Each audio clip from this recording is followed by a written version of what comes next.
No Swife and good evening to everyone watching a new episode of Network Programming.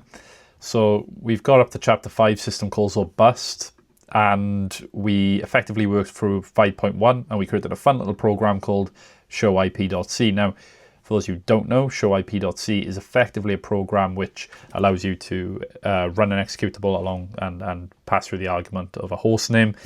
And then quite literally it will print out the IP address if it's IPv4, IPv6, whatever. It can print out multiple addresses depending on what server you're trying to contact, and it shows and prints them to the terminal. So it's quite interesting. It's quite fun to create a program and actually see something happening. So again, we're working through Beej's network guide, and what we're going to do is effectively read through the rest of the system calls. Now there is something that I really want to show you quickly, so I'm going to pause the video and grab that very quickly.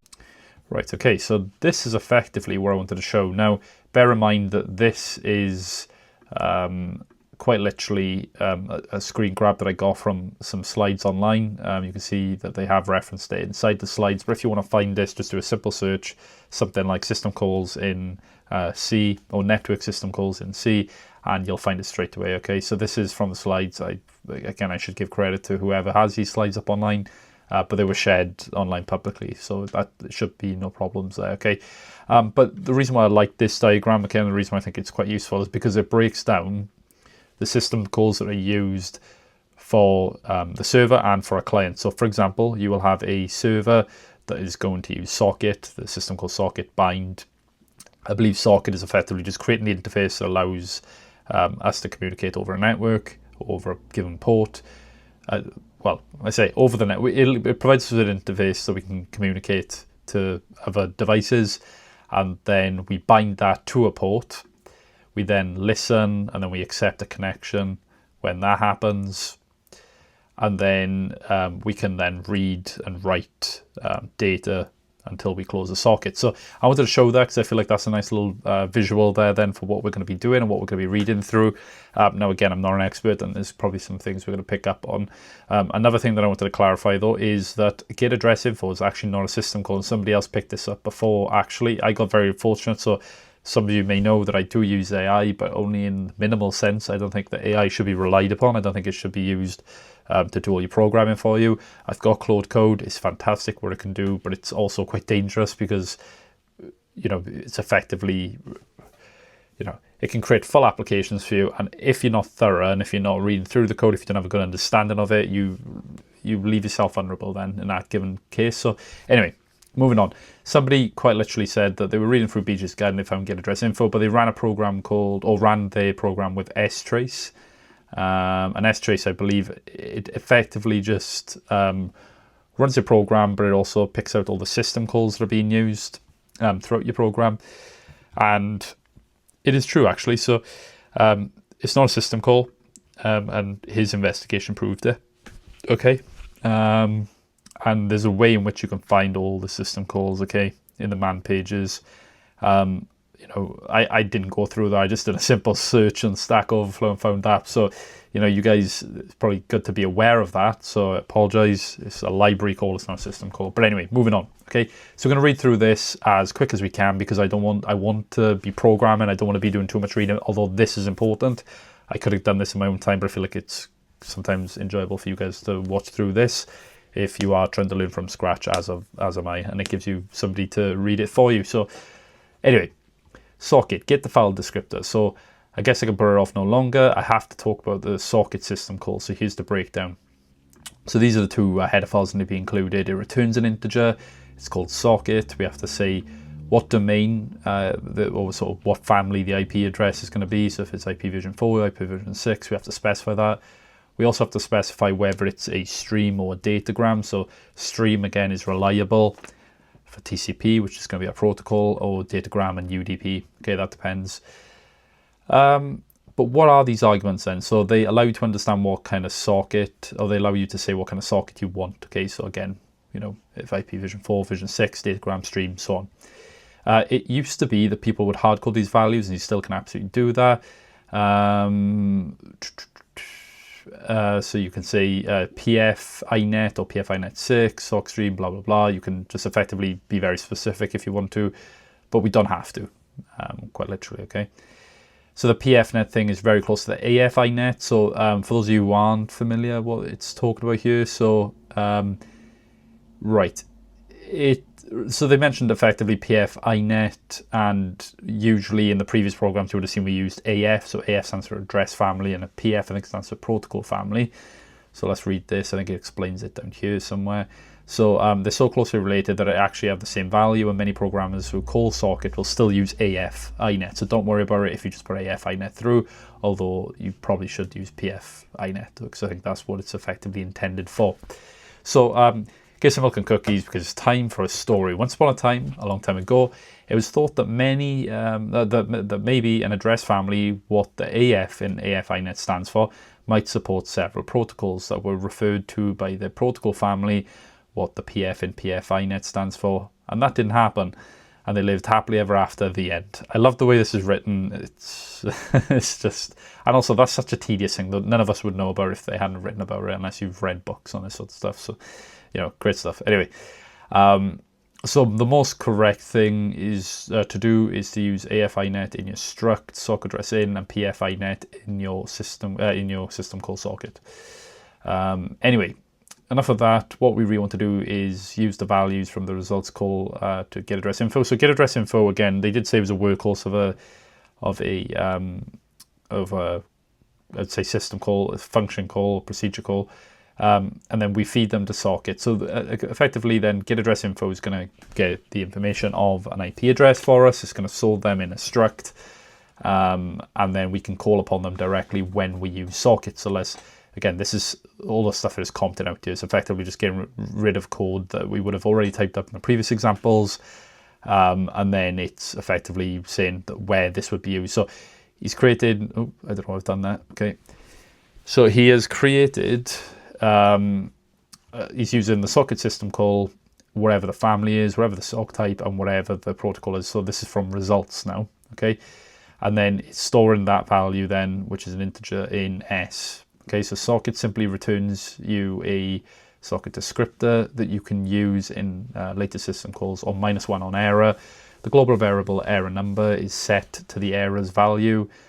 Fine. But what good is the socket? The answer is that it's really no good by itself, and that you need to read on and make more system calls for it to make any sense. Right. So this is where bind comes in then, okay? So bind, what port am I on? So this is effectively taking a socket and associating it with a port, I think. Okay, so that's my guess. Again, I don't know. We'll find out now. So once you have a socket, you might have to associate that socket with a port on your local machine.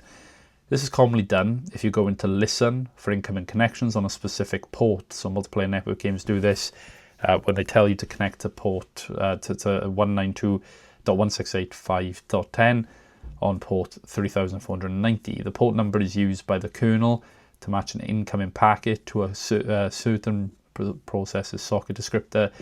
If you're going to only be doing a connect because you're the client, not the server, this is probably unnecessary. Read it anyway just for kicks, okay?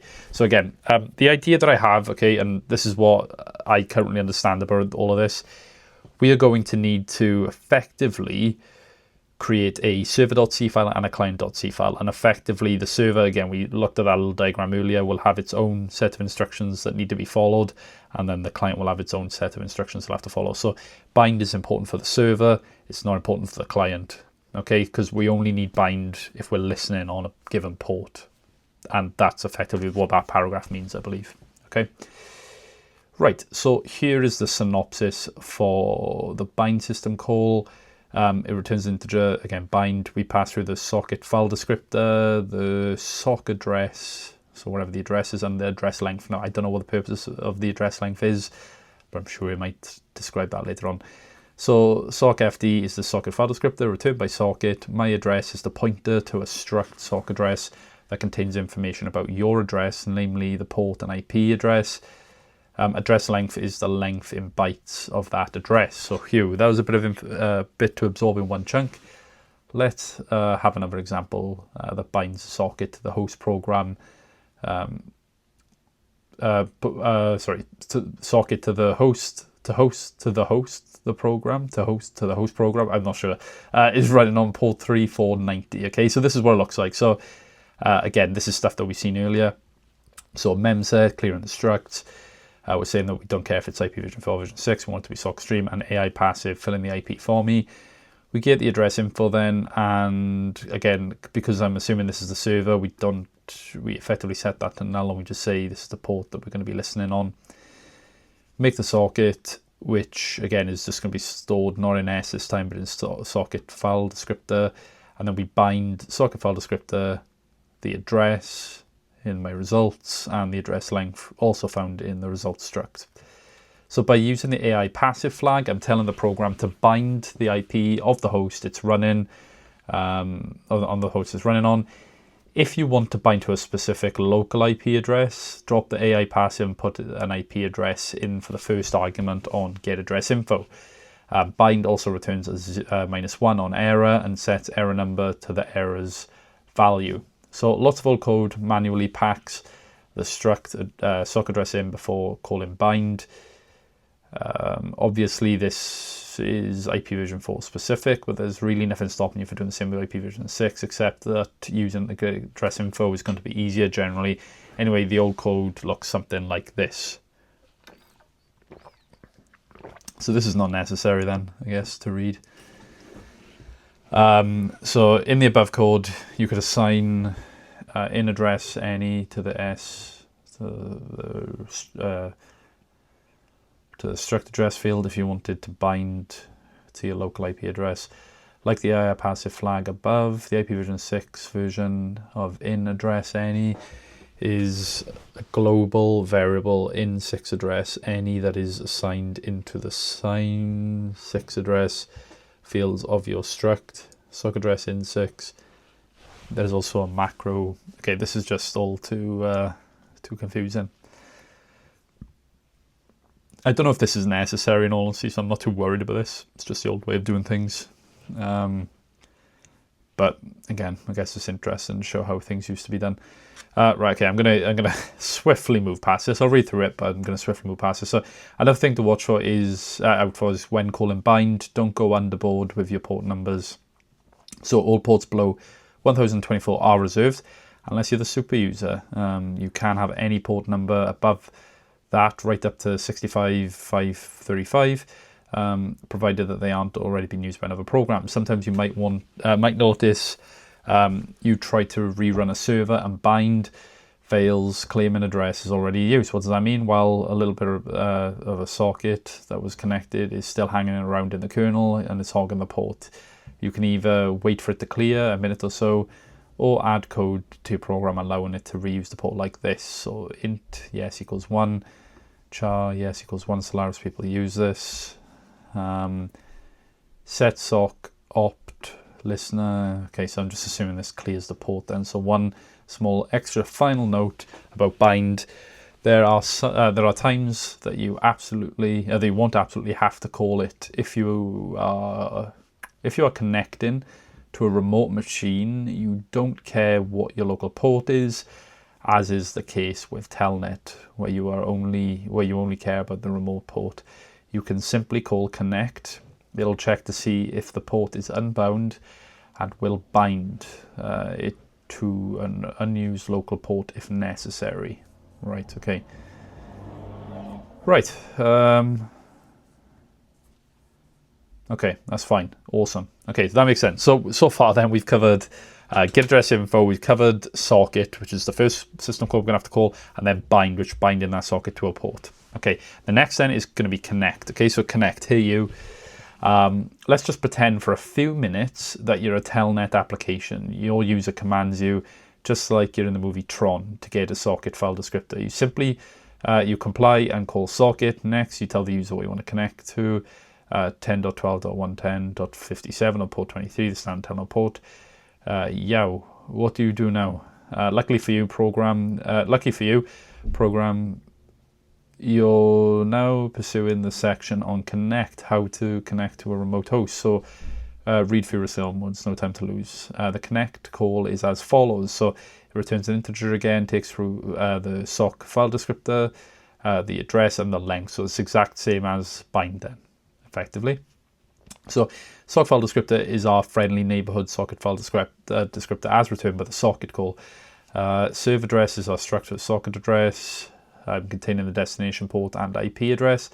And address length is the length in bytes of the server address structure. All of this information can be gleaned from the result of get address info call, which rocks. Is this starting to make more sense? I can't hear you from here, so I'll have to just hope that it is. Let's have an example where we make a socket connection to www.example.com. Okay, so again, maybe this is something I should do, but I guess I'm just going to hold off a little bit again. Right, okay, so what we're doing then is setting up our struct, setting up our socket file descriptor as an integer. We get the address info, we make the socket. Okay, it hasn't binded, but then didn't it say something that we don't have to bind if we use connect? You can simply call connect if we use telnet. So connect socket file descriptor, address and address length as well. Again, old school programs filled out their own struct socket address to pass to connect. You can do that if you want to. See similar notes in the bind section above. Be sure to check the return value from connect. So it'll return -1 on error and set the variable error number. Also, notice that we didn't call bind. Basically, we don't care about our local port number. We only care where we're going, the remote port. The kernel chose a local port for us, and the site we connect to will automatically get this information from us, no worries. So, right, notice we didn't call bind. Basically, we don't care about our local port number. Okay, we only care where we're going, the remote port. The kernel will choose a local port for us, and the site we connect to automatically get this information from us, no worries. Right, okay. Right, I think what this is just basically trying to say then is that, say we are on port 5540, let's say, and we're trying to connect to port 80. It doesn't necessarily matter what port we're on. We only care about the port that we're trying to get information from. That's what I think that's trying to say. I just had to read that a few times to make sure. Right, the listen system call then. Will somebody please call me? Okay, time for a change of pace. What if we don't want to connect to a remote host? Say just for kicks that you want to wait for incoming connections and handle them in some way. The process is two-step. First, you listen, then you accept. So the listen call is fairly simple, but requires a bit of explanation. So listen, we pass through the socket file descriptor, and then we pass through a backlog. So socket file descriptor is the usual socket file descriptor from socket system call. Backlog is the number of connections allowed on the incoming queue. What does that mean? Well, incoming connections are going to wait in this queue until you accept them. So see below. Okay, so that's going to be in the accept system call. Pardon me. And this is the limit on how many can queue up. Most systems silently limit this number to about 20. You can probably get away with setting it to 5 or 10.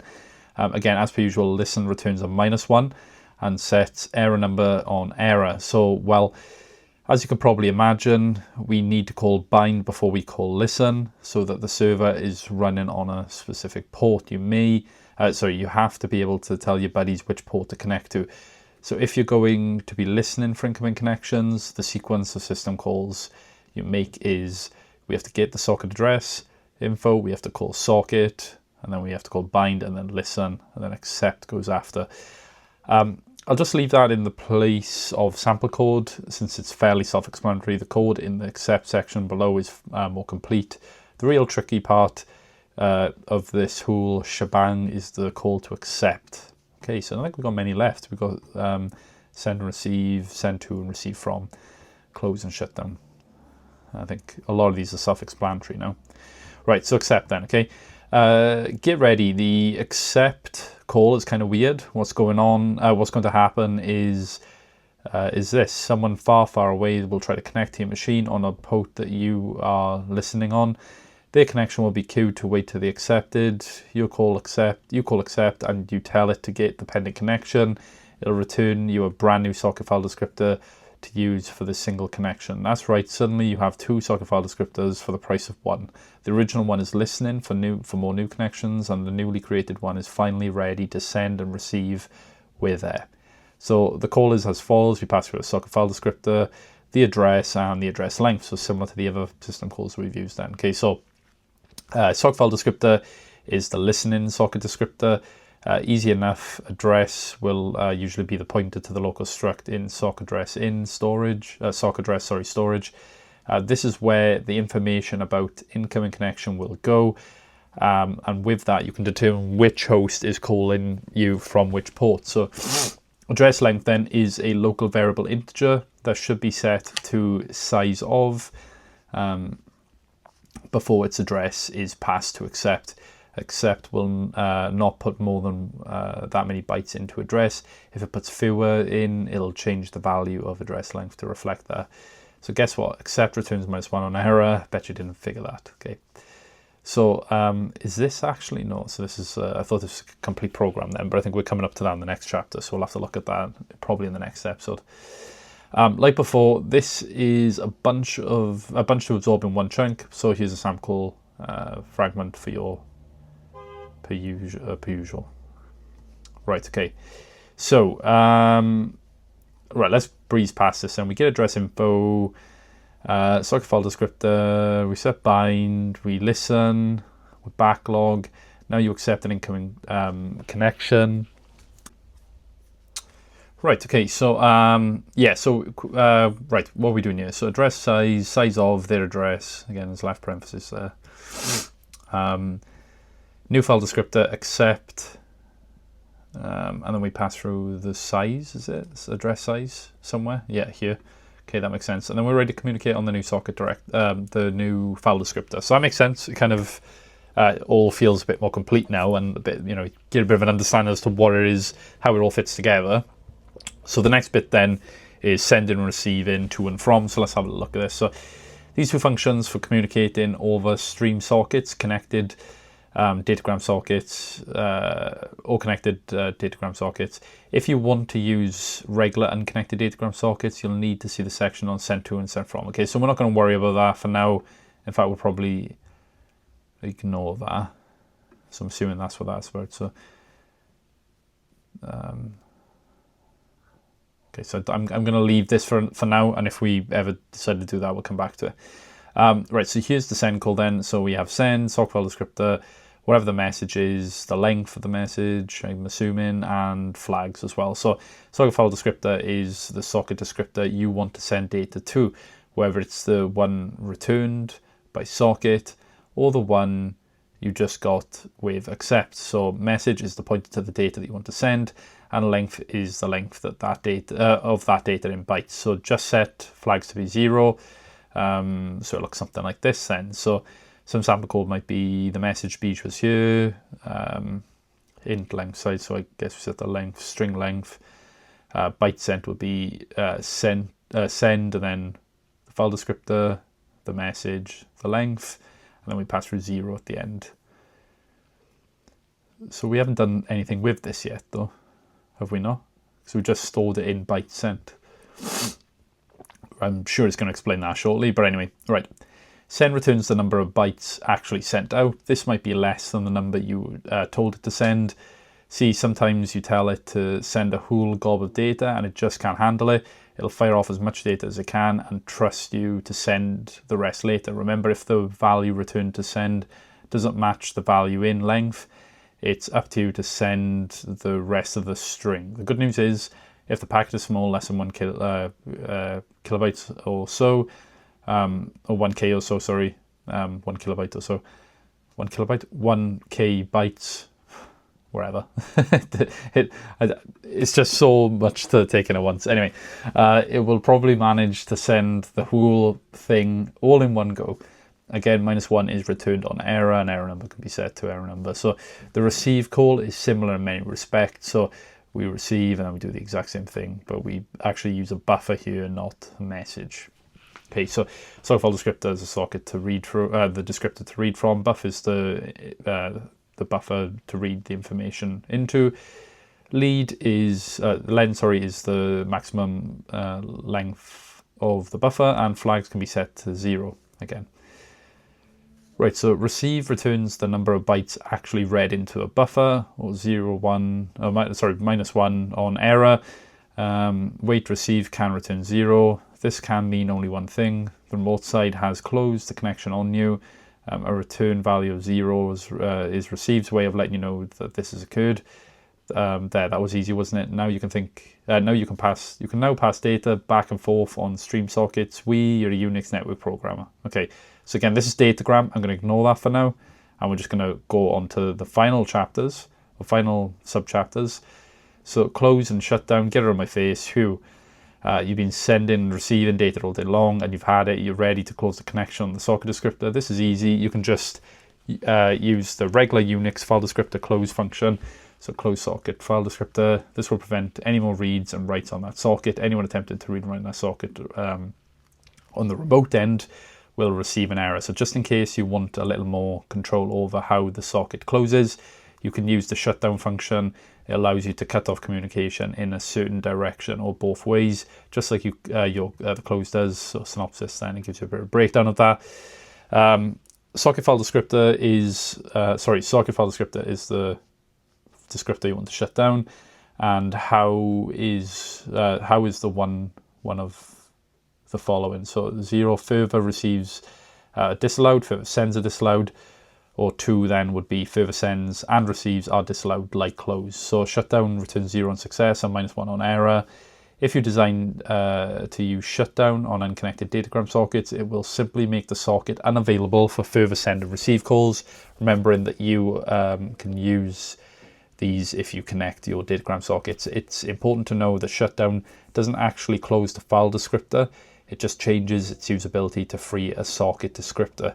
You need to use close, so nothing to it, except to remember that if you're using Windows and WinSock, then you should call close socket instead of close.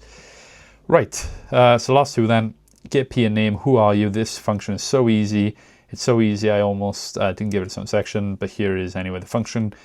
Get peer name will tell you who is at the other end of the connected stream socket, the synopsis, and it's just going to pass through the usual, the address length, and the file descriptor. File descriptor is the descriptor of the connected stream socket. Address is the pointer to the socket address. That will hold the information on the other side of the connection, and address length then is a pointer to an int that should be initialized to size of address or size of struct socket address. So the function returns a -1 on error and returns error number accordingly. Once you have the address, you can use inet, network to presentation, get name info, get host by address to print out more information. No, you can't get a login name. Okay. If the other computer is running an ident daemon, this is possible. This, however, is beyond the scope of the document. Right. So get hostname then. Who am I? Even easier than get peer name is the function get hostname. It returns the name of the computer that your program is running on. So the name can be used by socket get address info above to determine the IP address of your local machine. What could be more fun? I could think of a few things, but they don't pertain to socket programming. Anyway, here's the breakdown. So get host name, and then you pass through the name and the size. The arguments are simple. Hostname is a pointer to an array of chars that will contain the hostname upon the function's return, and size is the length in bytes of the hostname array. The function returns 0 on completion, on successful completion, and -1 on error, set an error number as usual. Right, that is it. That's all we're going to be doing. And the reason why we're only going to be doing that is because in the next episode, we're actually going to be getting a client and a server and hopefully get them talking to each other. So stay tuned for that. Please like, comment, subscribe. We're going to try and keep this going. Again, the ending project that is going to happen in this series is effectively we're going to get a server up and running with multiple clients talking on there, allow people to join and talk to each other. I'll probably be running all of that, of course, on my local machine. But it'll be fun. It'll be a fun project, and hopefully we can learn a lot from it and put it to the test how much we've learned actually from this guide. Of course, we're going to have to do some reading around topics and so on, troubleshooting, but it'll be fun, I promise. So Stay tuned for the next episode. It's a big one, and I look forward to seeing you guys then. Catch you in a bit.